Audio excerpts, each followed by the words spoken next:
Pessoal, nessa aula eu peguei dois exemplinhos para resolver com vocês e mostrar como a aplicação desses últimos teoremas pode facilitar bastante a nossa vida. Vou ajeitar um pouquinho aqui a câmera, tá ruim. Então olha só o que eu tenho. Nesse primeiro exemplo eu quero saber qual é a integral de f dr sobre a curva C, onde f é essa primeira função aí, ó, x mais y na direção y e x menos 2 na direção j, e essa curva C, só para facilitar, é uma circunferência de centro na origem raio 1, ou seja, circunferência x² mais y² igual a 1. Para a gente resolver isso, a nossa primeira suspeita é conferir se essa minha função f é ou não é um campo vetorial conservativo. Para descobrir se ela é ou não é um campo vetorial conservativo, vamos fazer um truquezinho aqui, ó. Eu tenho que ver se a derivada dessa primeira entrada em relação a y é ou não é igual à derivada da segunda entrada em relação a x. Se for, ótimo. Se não for, eu tento os caminhos que eu já tinha conhecido antes. Então vamos lá. Deriva essa aqui em relação a y. Derivada de x em relação a y dá 0. E derivada de y em relação a y dá 1. Agora, deriva essa aqui em relação a x. Derivada de x em relação a x dá 1. E derivada de 2 em relação a x dá 0. Foram iguais. Então o que eu posso concluir com isso é que f é conservativo. Vou escrever aqui, ó. Cansei. Conservativo. Se f é conservativo, então eu posso usar aquele teorema que essa f, na verdade, ela é gradiente de alguém. E o resultado dessa integral, virando rabisqueira, ó, é f de R de B, onde esse B é o ponto final da minha parametrização, menos f de R de A. Depois eu penso na parametrização. Eu estou interessado em descobrir agora, na verdade, quem é a função f, que é a função potencial dessa aqui. Como que eu vou descobrir quem é a função f? Ora, se eu pegar esse primeiro fator aqui, ó, não estou escrevendo aqui, eu estou querendo poupar espaço, mas qualquer coisa eu crio outro slide. A gente sabe que a derivada desse fator f que eu quero descobrir em relação a x é esse primeiro fator aqui, ó, é x mais y. Fazendo um processo de, vou chamar de integração, mas a palavra correta seria primitivização, né? De achar a primitiva, mas vou chamar de integral. Integrando esse cara aqui, ó, como que eu integro esse cara em relação a x? Eu vou descobrir um candidato para f, que vai ser x² sobre 2 mais xy. Só para testar, ó, deriva aqui, ó. Derivada de x² sobre 2 é x. E a derivada de xy é y em relação a x. Mais um resíduo, onde esse resíduo eu preciso chamar de g de y, porque eu não sei se ele depende de y ou não. Eu sei que ele não depende de x. Agora o que eu vou fazer? Eu vou calcular agora, seguindo com setinhas assim, ó, a derivada de f em relação a y. Deriva f em relação a y, fazendo as contas aqui, ó. O primeiro zero, aqui vai dar x, e aqui vai dar mais g' de y. Só que eu sei que a derivada de f em relação a y é essa segunda entrada aqui, ó. É x menos 2. E lembra que eu comentei com vocês que sempre vai ter muita coisa em comum, ó. O x cancela. Eu já sei que g' de y é menos 2.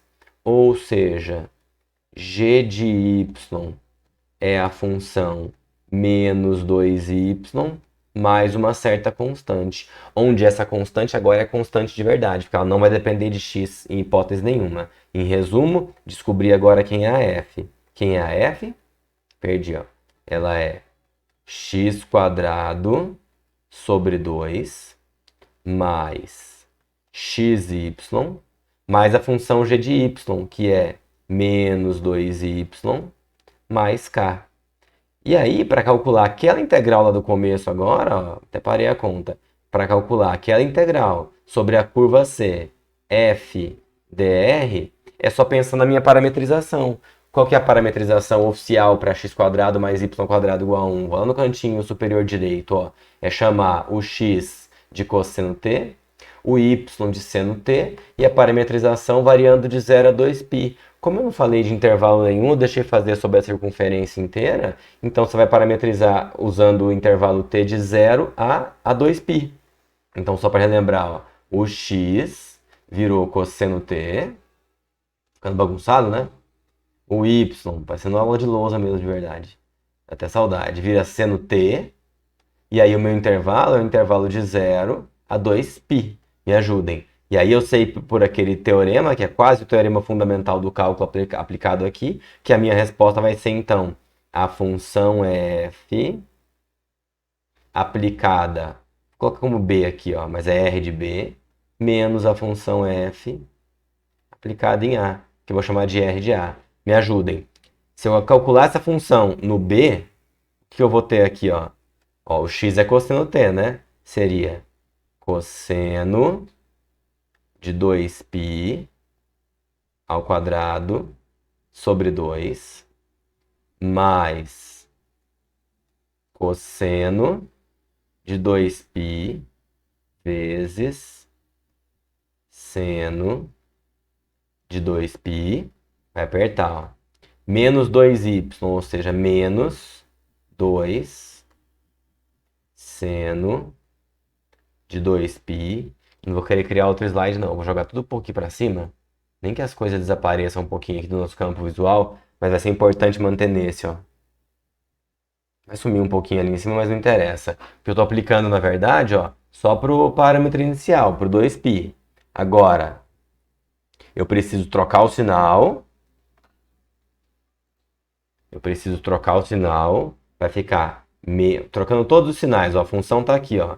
Então vai ficar assim, menos, eu vou abrir um parênteses, ó. Vou colocar agora todas as substituições usando agora o t igual a 0. Seria cosseno ao quadrado de 0 sobre 2 mais cosseno de 0 vezes seno de 0 menos 2 seno de 0. Agora eu quero fazer a conta mesmo, olha só. Cosseno de 2π é 1. Ao quadrado dá 1, divide por 2 dá meio. Então esse primeiro cara aqui dá meio. Agora veja que todos os outros cancelam, ó, porque seno de 2π é 0, vai cancelar aqui. E aqui vai cancelar também. Então vai ficar assim, ó, meio, no comecinho ali, ó. Meio.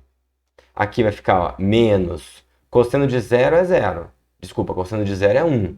Ao quadrado dá 1 sobre 2 meio. Então menos meio, vai dar esse pedacinho aqui, ó. Menos meio. E aí aqui, ó, seno de 0 é 0, cancela. E seno de 0 é 0, cancela de novo. Menos menos meio, meio menos meio, dá 0. Que era automaticamente óbvio que ia dar 0. Porque é um teorema, que eu não falei no começo, para fazer a conta e a gente identificar. Lembra que se a gente sabe que aquela função lá é um campo vetorial conservativo, a integral dela tem que dar 0 em qualquer caminho fechado. É a ideia da independência do caminho. Se eu mandei você fazer a circunferência inteira, o caminho está fechado, mesmo chamando de 0 e 2π. É um caminho fechado. Qualquer integral num caminho fechado, num campo vetorial conservativo, obrigatoriamente tem que dar 0. Nós vimos isso em teoremas e acabamos de constatar agora com mais um exemplinho para ficar mais prático. Olha outro. Esse vai ficar um pouquinho maior, talvez.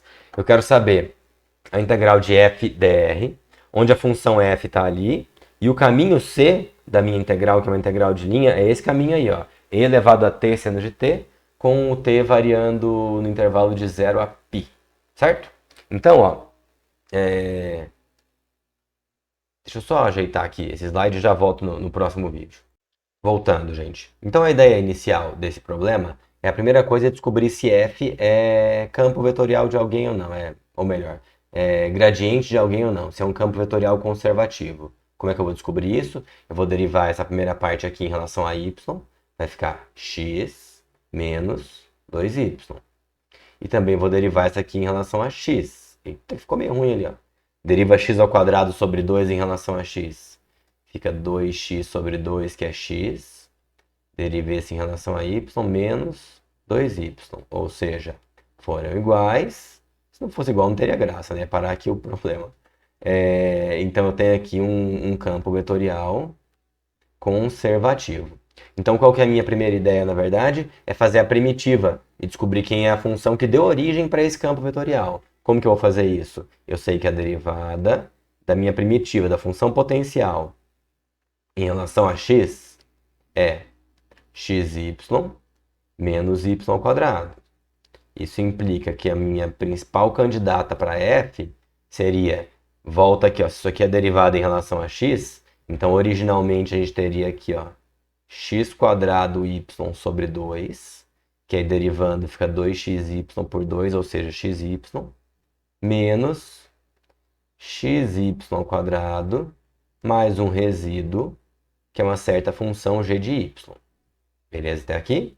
Agora eu sei também que se eu calcular a derivada dessa f em relação a y, primeiro calculando mesmo, ó, deriva em relação a y aqui, ó, fica x quadrado sobre 2, deriva aqui em relação a y, ó, menos 2xy, mais um certo, vou usar esse cara depois. Só ajeitar aqui, mais 2xy, vou colocar agora de novo, ó. Mais um certo k, onde esse k é de fato uma constante de verdade. E isso tem que bater com a função de k, ó. X quadrado sobre 2 menos 2xy. Já bateu quase que por inteiro, ó. O x quadrado sobre 2 já bateu, o menos 2xy bateu, sobrou só o k da constante mesmo. Então essa minha função aqui, ó, esse g de y que está faltando, ó, vamos arrumar, ó.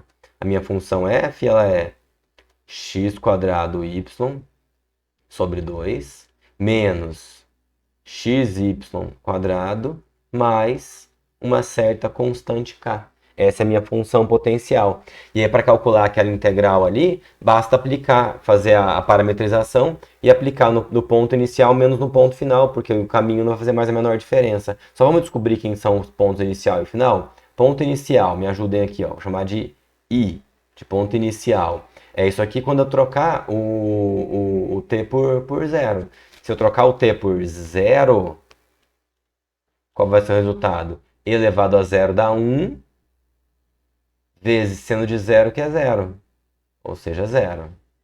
E se eu trocar, agora o f, ó, o t por π, vai ficar e elevado a π vezes seno de π. Seno de π também é zero, então fica zero de novo. Então eu já tenho aqui o meu ponto inicial e meu ponto final. Me ajude. Para calcular então aquela integral ali, o resultado vai ser a função f, vou escrever até bonitinho aqui agora, ó, aplicada em r de, que eu usei f, ele ficou ruim, né? É f de final. Para usar, deixa eu voltar. Para usar a nomenclatura que a gente fez lá no começo e lá no teorema, a gente chamava o ponto inicial de A e B, lembram? Então vou fazer isso, ó. Eu vou chamar esse ponto aqui, ó, de A e esse ponto de B. Fica melhor, ó. F de R de A menos F de R de B. Contrário, né? Mano, é F de B, que é o final, e A, que é o inicial. Aí vamos lá. Quem seria F de R de B? Ó, quando eu olhar para o ponto B, o x é π e o y é zero. Então me ajudem, ó.